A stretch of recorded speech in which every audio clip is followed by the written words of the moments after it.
السلام علیکم ورحمۃ اللہ۔ سب سے پہلی اور بڑی اپڈیٹ یہ ہے کہ ایک طرف انجینئر صاحب کی سیشن کورٹ سے بیل خارج ہونے کے بعد اب ان کے وکلاء انجینئر صاحب کی بیل کے لیے ہائی کورٹ کی طرف دیکھ رہے ہیں، لیکن دوسری طرف جن لوگوں نے انجینئر صاحب کے خلاف پروپیگنڈا کر کے ان کے سر کی قیمت تک لگائی تھی، آج انہی پر کریک ڈاؤن ہو رہا ہے۔ دراصل ہوا کچھ یوں کہ کچھ دنوں پہلے تحریک لبیک پاکستان نے الاقصی مارچ کے نام سے ایک اعلان کیا تھا، جس میں وہ ہزاروں لوگوں کے ہجوم کے ساتھ لاہور سے اسلام آباد امریکن ایمبیسی کے باہر آ کر احتجاج کرنا چاہتے تھے۔ اب ہونا کیا تھا کہ ان کی اس احتجاج کے اعلان کے بعد بہت سے سیکیورٹی کنسرنز ریز ہوئے، کیونکہ اس سے پہلے بھی جب کبھی بھی تحریک لبیک پاکستان پروٹیسٹ کرتی ہے تو وہ اکثر دفعہ وائلنٹ پروٹیسٹ بن جاتے ہیں۔ تو اسی چیز کو مد نظر رکھتے ہوئے حکومت نے یہ اعلان کیا کہ اسلام آباد آنے والے تمام کے تمام راستوں کو بلاک کر دیا جائے، اور مزید یہ کہ اب جب کہ اسرائیل نے سیز فائر کو ایکسپٹ کر لیا ہے تو اب امریکن ایمبیسی کے باہر احتجاج کرنے کا سوال ہی پیدا نہیں ہوتا۔ اس آرڈر ریلیز ہونے کے باوجود بھی تحریک لبیک پاکستان اپنا پروٹیسٹ کنٹینیو کرتی ہے، جس کے بعد ہمیں مریدکے اور لاہور میں بہت سی جگہ سیکیورٹی فورسز اور ٹی ایل پی کے مابین کلیشز دیکھنے کو ملے، اور ان کلیشز کی وجہ سے جہاں پہ تحریک لبیک پاکستان کے بہت سے لوگوں نے جان کھو دی، وہاں پر پولیس کے کچھ افراد بھی شہید ہوئے۔ اب یہ سب ہونا ہی تھا کہ اس کے بعد پنجاب کی حکومت نے باقاعدہ وہاں پر سیکیورٹی فورسز کو ڈپلوائے کیا اور ٹی ایل پی کے خلاف پراپر کریک ڈاؤن شروع کیا، جس میں سعد حسین رضوی صاحب کے گھر پر بھی ریڈ کی گئی اور کروڑوں کی تعداد میں رقم برآمد کی گئی۔ یہ سب دیکھنے کے بعد سعد حسین رضوی صاحب نے باقاعدہ مذاکرات کی گزارش بھی کی، لیکن تب تک بہت دیر ہو چکی تھی، اور ابھی تک کی رپورٹ کے مطابق تحریک لبیک پاکستان کے امیر سعد حسین رضوی صاحب اور ان کے چھوٹے بھائی منظر عام سے غائب ہیں، اور ریسنٹلی پاکستان کی پنجاب حکومت نے یہ مطالبہ بھی کیا ہے کہ تحریک لبیک پاکستان کو پولیٹیکل پارٹی کے طور پر بین کیا جائے۔ ان سب ڈیولپمنٹس کے بعد سوشل میڈیا پر مکس طرح کے ریئیکشنز آ رہے ہیں۔ کچھ لوگوں کا کہنا یہ ہے کہ یہ سب تحریک لبیک پاکستان کے ساتھ مکافات عمل ہو رہا ہے، کیونکہ ان لوگوں کا اس طرح کے دنگے فساد کرنے کا ٹریک ریکارڈ رہا ہے، اس لیے آج جو پنجاب حکومت ٹی ایل پی پر کریک ڈاؤن کر رہی ہے وہ بالکل صحیح ہے، کیونکہ ٹی ایل پی کی قیادت عموماً اس طرح کے شدت پسند بیانات دے کر لوگوں کی لائف کو وولنریبل کر دیتے ہیں، اور کچھ عرصہ پہلے تو باقاعدہ قاضی فائز عیسیٰ صاحب کو دھمکی دی گئی تھی، جہاں پر بہت سے لوگ تحریک لبیک پاکستان کے خلاف اس کریک ڈاؤن کو سپورٹ کر رہے ہیں۔ وہاں پر بہت سی علماء کرام اور بہت سے لوگ یہ کہہ رہے ہیں کہ تحریک لبیک پاکستان کا یہ احتجاج تو پرامن احتجاج تھا، وہ تو مذاکرات کا مطالبہ کر رہے تھے، اور پھر بھی پولیس کا ان کے خلاف اس طرح سے تشدد کرنا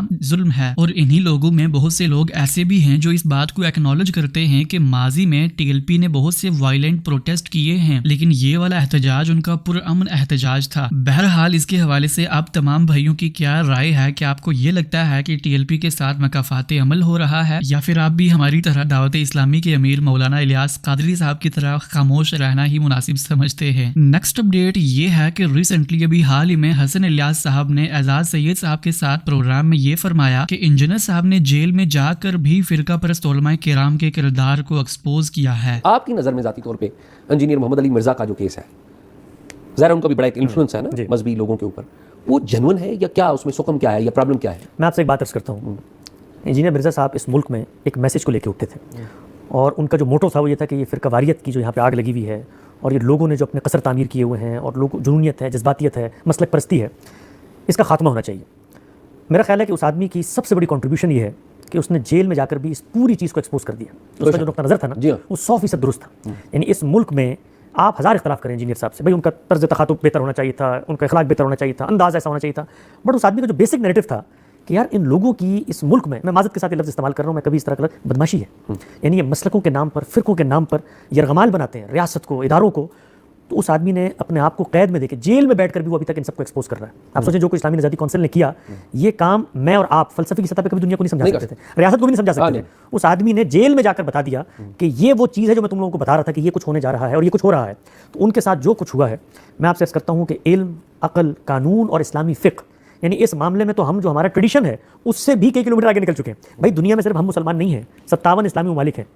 یہ ہم ہی ہیں صرف جو کلمہ پڑھ کے بالکل بابلے ہو گئے۔ یعنی ہم جس کو دیکھتے ہیں اختلاف ہوتا ہے، اس کی نیت، محرکات، پرانے قرض چکانے کے لیے اس کے اوپر توہین کے اس طرح کے مقدمات درج کرتے ہیں، معاشرے میں اس کو متوحش کرتے ہیں۔ اور آپ جانتے ہیں ہمارے ملک میں کیا حال ہے، کوئی وکیل مقدمہ لینے کو تیار نہیں ہوتا، ایسے ہی کوئی جج فیصلہ دیتے ہوئے ڈرتا ہے کہ بھئی میرے ایمان میری نسلوں کے ساتھ کیا ہوگا، کوئی ریاستی ادارہ اس بارے میں یہ ذمہ داری نہیں لیتا کہ یار میں حق اور سچ کی بات کر دوں، تو اس ملک کے اندر یہ آپ سوچیں کہ ہم قیامت کے دن اگر ہم مسلمان ہیں رسول اللہ کو کیا چہرہ دکھائیں گے کہ آپ کے نام پر آپ سوچیں اسلام صرف اس کا نام نہیں، اسلامک دعوت بھی ہے، ہم دنیا کو کیا دعوت دے رہے ہیں؟ یہ 4 ارب جو لوگ موجود ہیں ان کو ہم یہ کہہ رہے ہیں یہ ہمارا مذہب ہے کہ اس کے اندر کوئی عالم ایک دوسرے سے اختلاف کرے تو ہم اس پر اس کی نیت، محرکات، اس کا بیان سب کچھ پس پش ڈال کر ہم اس طرح توہین کے مقدمے درج کرتے ہیں، اور جو ہماری فقہ کہتی ہے، یعنی آپ کو پتہ ہے ہمارے ملک کے علماء اپنی نچ کی مجالس میں بیٹھ کر یہ کہتے ہیں، مفتی تقی عثمانی صاحب کی یہ آڈیو یوٹیوب کے اندر موجود ہے جو ان کی کلاس روم کی آڈیو تھی، کہ یہ جو پاکستان میں قانون ہے یہ جو فقہ حنفی کا قانون ہے اس کے مطابق نہیں ہے، اس میں توبہ کی گنجائش ہے، رجوع کی گنجائش ہے، اس میں کوئی مسلمان جانتے بوجھتے یہ کرتا ہے جیسے توہین ہو جائے، غلطی سے توہین ہو جائے اور اگر وہ معافی مانگتا ہے تب بھی معافی کی گنجائش ہے۔ یہاں پر تو ایک بندہ جو ہے اس نے ایک بات بیان کی ہے، نقل کیا ہے، بلکہ اب تو وہ ان کے لوگ اور سارے بتا رہے ہیں کہ یہ خود ان کے بزرگوں اور اکابرین کی باتیں وہی ہیں جو یہ بات بیان کرتے ہیں۔ میں تو یہ سوچتا ہوں کہ جن لوگوں نے ایف آئی آر کی درخواست دی ہے انہوں نے بھی نقل کیا، انہوں نے بھی نقل، اور خود اسلامی نظریاتی کونسل نے بھی اس کو نقل کیا، اس پہ بھی پرچہ کریں، میرا یہ خیال ہے کہ جو بات غامدی صاحب پچھلے 30 سال سے اس ملک میں کہہ رہے ہیں کہ یہ جو قوانین یہاں پہ بنے ہیں اس کو آپ کہتے ہیں اسلام کے قوانین، یہ خود جو اسلام پر عمل درآمد کرنے والے بڑے فقہات ہیں انہوں نے بھی جب غور و فکر کیا نا، ہماری فکر کو آپ چھوڑ دیں ایک طرف رکھ دیں، ہم تو سورسز پہ بات کرتے ہیں، اصول پہ بات کرتے ہیں، اس کے بھی مطابق۔ نیکسٹ اپڈیٹ یہ ہے کہ ریسنٹلی مفتی طارق مسعود صاحب سے ابھی حال ہی میں حرمت مصاہرت کے حوالے سے ایک بہت ہی کریٹیکل سوال کیا گیا۔ جیسا کہ آپ تمام بھائیوں کو معلوم ہے کہ فقہ حنفی کا یہ موقف ہے کہ اگر کوئی والد اپنی بہو یا پھر بیٹی سے ناجائز تعلق قائم کرتا ہے تو اس کے بعد آٹومیٹیکلی اس کا اپنی بیوی سے رشتہ ختم ہو جائے گا۔ اسی کے حوالے سے ابھی حال ہی میں مفتی طارق مسعود صاحب سے یہ سوال کیا گیا کہ اگر اس کے بعد بھی وہ شوہر اپنی بیوی سے تعلق ختم نہیں کرتا اور بچہ پیدا ہو جاتا ہے تو کیا وہ بچہ ناجائز ہوگا؟ تو اس پر مفتی صاحب نے کیا جواب دیا، میں چاہتا ہوں کہ آپ بھی میرے ساتھ ان کی یہ ویڈیو ضرور دیکھیں۔ تو کہتے ہیں کہ اگر اس نے اپنی بہو کو شہوت کی نظر سے دیکھ لیا یا اس کا ہاتھ پکڑ لیا تو اس کے بیٹے سے اس کی بیوی گئی، اب جب یہ بیٹے سے اس کی بیوی گئی نکاح سے اور اس کی اپنی بیوی نکاح سے گئی تو پھر اس کے بعد حرام کے بچے پیدا نہیں ہوں گے؟ بچے لازمی ہے نہیں، آپ بتائیں جب نکاح سے ناجائز پیدا کروانے پہلے بے نمازی کے بچے آپ نے نہیں، اس میں جان بھی نہیں ہو رہا، نہ آپ کر رہے ہیں نہ کوئی اور کر رہا ہے، تو کرنا چاہیے نہیں کرنا چاہیے؟ ٹھیک ہے، دیکھو مسئلہ یہ ہے کہ شریعت میں جو جس عورت سے زنا ہو جائے نا تو پھر جو بچہ پیدا ہوگا وہ ولد الزنا ہی ہوتا ہے، ناجائز بچہ پیدا ہوتا ہے وہ ولد الزنا ہوتا ہے، گرل فرینڈ سے جو بچہ پیدا ہوتا ہے وہ حرام ناجائز ہی ہوتا ہے۔ لیکن حرمت مصاہرہ ہو گیا، اب اس میں چونکہ بہت مسائل میں پیچیدگی ہے، تو ایک آدمی کا تعلق ہوا خدا نخواستہ اللہ نہ کرے اپنی بیٹی کے ساتھ اور پھر وہ اپنی اس بیٹی کی ماں سے بھی تعلق قائم رکھتا ہے تو ماں تو حرام ہو جاتی ہے۔ اب بچہ جو پیدا ہو رہا ہے تو اس میں بھی فوراً اس کے ناجائز ہونے کا فتویٰ نہیں لگایا جائے گا، اس میں بھی دارالفتاء سے رجوع کیا جائے گا، کیونکہ شریعت نے بچے کو فیور بہت دیا اس میں، حتی الامکان شریعت چاہتی ہے بچہ ناجائز نہ ہو، حلال ہی اس کو حلال قرار دیا جائے۔ تو اب یہ میں اگر میں ڈیٹیل میں گیا تو پھر عوام کی مینٹلٹی سے اوپر کی بات ہو جائے گی کہ اس بچے کو حلال کیوں قرار دیا جائے گا، وہ آپ کے لیول سے اوپر کی بات ہو جائے گی، تو ہر چیز عوام میں ڈسکس کرنے کی نہیں ہوتی۔ بس اتنی بات ہے کہ بیٹی سے باپ کا ناجائز ریلیشن ہو گیا یا سسر کا بہو سے ہو گیا یا داماد اور ساس سے ہو گیا تو میاں بیوی کا رشتہ ختم ہو جاتا ہے، لیکن یہ کس نوعیت کا ریلیشن ہے یہ خود فیصلہ نہ کریں۔ پہلی بات ہوا کیوں ہے ریلیشن، یہ غلط ہے نا بھائی، بہو کو بیٹی کی نیت سے دیکھیں، بہو کو ہاتھ ہی نہیں لگائیں آپ۔ لوگ کیا کر رہے ہوتے ہیں، بہو آئی ہے تو اس کے ایک صاحب تو اپنی بہو کی چوڑیاں ہاتھوں میں ڈال رہے ہوتے تھے پکڑ کے، میں بہو کے لیے گفٹ لے کر آیا ہوں، یہ بےغیرتی ہے یار، بے شرمی ہے، آپ بہو کے لیے گفٹ لے کر آئے اپنے بیٹے کو بولو کہ بہو کے ہاتھ میں ڈال دے، وہ تو سسر کو چاہیے بہو کے سر پہ ہاتھ رکھے، بس اس سے زیادہ اس سے فری ہونے کی کوشش نہ کریں۔ نیکسٹ اپڈیٹ یہ ہے کہ ابھی حال ہی میں حافظ محمد زبیر صاحب نے جاوید احمد غامدی صاحب پر قرآن کو قطعی الدلالہ ماننے پر اعتراض کیا تھا۔ جیسا کہ آپ تمام بھائیوں کو معلوم ہوگا کہ غامدی صاحب کا یہ موقف ہے کہ وہ پورے کے پورے قرآن کو قطعی الدلالہ مانتے ہیں، یعنی کہ قرآن کی کسی بھی آیت کا ایک سے زیادہ معنی نہیں ہو سکتا، اور نہ ہی وہ آیت یہ احتمال رکھتی ہے کہ اس کے ایک سے زیادہ معنی کیے جا سکتے ہوں، جبکہ ہمارے روایتی طبقے کے علماء کرام یہ فرماتے ہیں کہ قرآن پاک کی آیات معنی کے اعتبار سے بہت سے احتمالات رکھتی ہے، یعنی کہ قرآن کی کسی آیت کے ایک سے زیادہ معنی بھی ہو سکتے ہیں، لیکن مفسرین اور علماء ہم کو یہ بتائیں گے کہ آخر اس آیت کا اصل مطلب ہے کیا۔ اسی موضوع پر بات کرتے ہوئے حافظ محمد زبیر صاحب نے غامدی صاحب پر یہ اعتراض کیا کہ اگر غامدی صاحب قرآن کو قطعی الدلالہ مانتے ہیں تو وہ اپنے استاد سے قرآن پاک کی بہت سے مقامات پر اختلاف کیوں کرتے ہیں۔ یہ جو یہ کہتے ہیں نا کہ جی قرآن اصل میں قطعی الدلالہ ہے اور قرآن ایک ہی معنی تک پہنچاتا ہے، یعنی کہنے کا ان کا مقصد یہ ہوتا ہے کہ پچھلے لوگوں نے جان نہیں ماری، اپنی زندگیاں قرآن کے لیے وقف نہیں کی، ہم نے وقف کی، ہم نے جان ماری ہے تو ہم اس کے صحیح معنی اور مفہوم تک پہنچ گئے، تو جو بھی محنت کرے گا وہ پہنچ جائے گا۔ اب بات یہ ہے کہ کیا استاد امام نے جان نہیں ماری تھی؟ اچھا، دوسری بات یہ ہے، اہم بات یہ ہے کہ آپ کہتے ہو کہ جی میں نے سارے اصول جو ہے وہ لیے ہیں استاد امام سے، نظم کلام کا بھی ان کا ہی ہے، عربی مولا کا بھی ان کا ہی، چلے مان لیا ٹھیک ہے، استاد امام سے مراد اصلاحی صاحب ہیں، اصلاحی صاحب، امام امین اصلاحی۔ اب اصول سیم ہے، اصول سیم ہے، ٹیکسٹ بھی سیم ہے جس کے اوپر دونوں حضرات جو ہے وہ اپلائی کر رہے ہیں اس اصول کو، سیم اصول سیم ٹیکسٹ پہ اپلائی ہو رہا ہے، نتیجہ ڈفرینٹ نکل رہا ہے، ایک جگہ نہیں، میں اور بھی مقامات دکھاتا ہوں۔ اس کا مطلب کیا ہے؟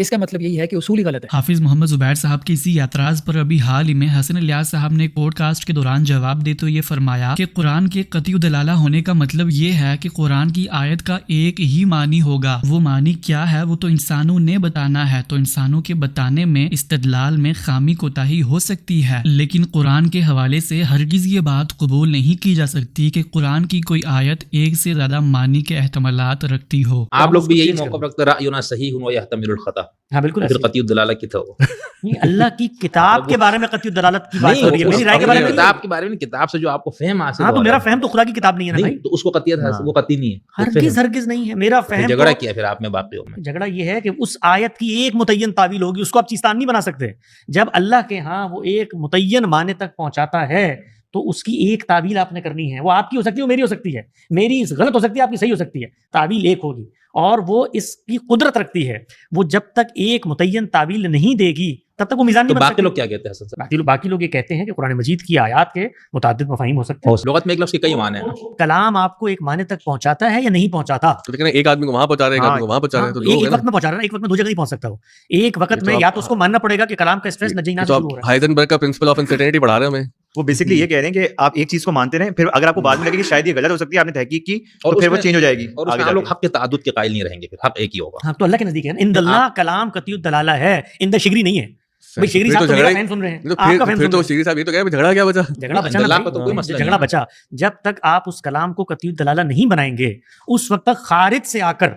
وہ اپنا معنی کی تعین کروائے گا. وہ کلام خود قطعی الدلالہ ہے, وہ یہ کیپیسٹی رکھتا ہے کہ اپنا مفہوم, اپنا معنی, اپنا مدعا آپ تک پہنچا سکے. اس کے اندر یہ صلاحیت ہے. آپ کیا کہتے ہیں, اس سے بحث کیا پیدا ہوتی ہے؟ بحث سے پیدا ہوتی ہے کہ نہیں وہ کلام قطعی نہیں ہے, اس کی تبیین ہونی ہے, اس کی تشریح ہونی ہے, اس کا بیان ہونا ہے, اس کی توضیح ہونی ہے, اس کے اندر نسخ ہونا ہے, اس کے اندر اضافہ ہونا ہے, اس کے اندر ترمیم, تغیر, تبدیلی ہونی ہے. وہ کون کرے گا؟ وہ خبر روایت کرے گی. وہ تو مفہوم میں نہیں, آپ اصول میں یہ مانتے ہیں. اصول میں کون کہتا ہے؟ مفہوم میں کہتے ہیں. نہیں, اصول میں مانتے ہیں کہ قرآن مجید کی قرآن مجید کے عام کی تخصیص, تنقیص, اس کے اندر ترمیم, اضافہ, تغیر, تبدل, یہ سب کچھ خبر روایت کر سکتی ہے, حدیث پاک کرے گی. نیکسٹ اپڈیٹ یہ ہے کہ ابھی حال ہی میں مولانا طارق جمیل صاحب نے مولانا مکی حجازی صاحب سے مکہ میں ملاقات کی, جن کی آپ نے سوشل میڈیا پر بہت سی ویڈیوز دیکھی ہوں گی. لیکن یہ دیکھ کر بہت دکھ ہوا کہ اب مولانا مکی حجازی صاحب بہت ضعیف ہو چکے ہیں اور وہ چل بھی نہیں سکتے. بہرحال یہ تھی آج کی ساری اپڈیٹس. ملتے ہیں اسی طرح کی نئی اپڈیٹس کے ساتھ, تب تک کے لیے اللہ حافظ. السلام علیکم ورحمۃ اللہ.